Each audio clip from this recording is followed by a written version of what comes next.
All right, we are going to look at this problem, and I'm going to set it up for you. So a rectangular, this is my math lab, section 4.5, number 3.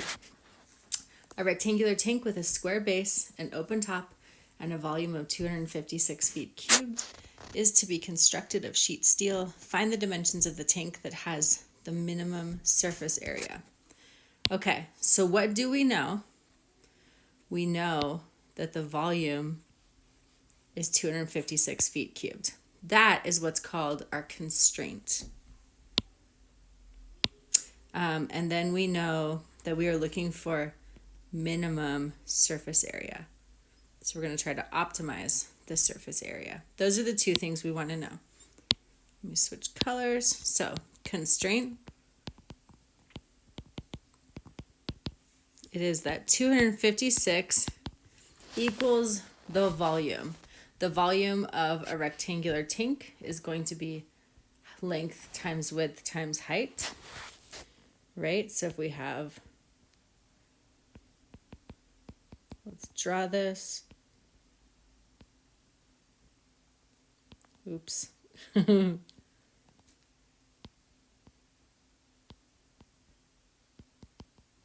Okay, so there's our box. So we would say it has a square base. Square means that two of the dimensions are the same. So we can just call those both x, and then the height is some other thing.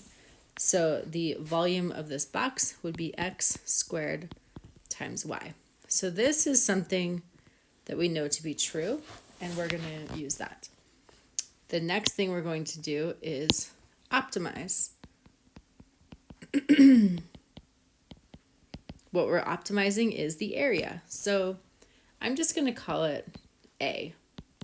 Area equals, we have a rectangular tank with a square base and an open top. So we have the base, which is x squared. And then we need 4 walls, and each of those has x times y. So 4xy walls. And again, there's no roof. So, because it's an open top. Okay, so the first thing we need to do is get A in terms of one variable. So in this case, let's see, there's a lot of x's in A and just one y. So let's solve the constraint for y. Y equals 256 over x squared. So A equals x squared plus 4x times 256 over x squared. You should simplify this because otherwise you're going to have to do like a product rule here when really you can just cancel one of the x's. So A is x squared plus 4 times 256. You can multiply that out if you want to. And then we have x over x squared. So that just leaves 1x in the denominator. The next thing we need to do is we want to minimize A. So that means you're going to find dA dx equals something. And then you're going to set it equal to 0. What that does is that allows you to find the critical points of A. And you want to find the critical point that's the minimum. So you'll do this work and you'll find x equals blah, blah, blah. Then you want to justify. So you're justifying. And in this case, you probably just want to do like, right? This was your A prime. Sorry, just one. A prime. You can find like A double prime equals blah, blah, blah. And it's the minimum. So at a minimum, right? Concave up.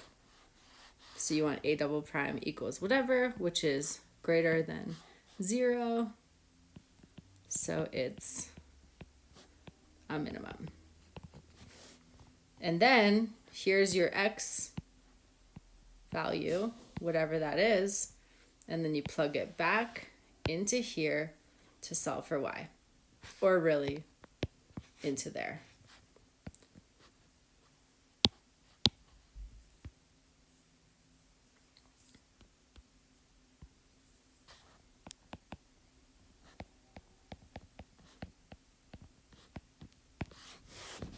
And then you're done.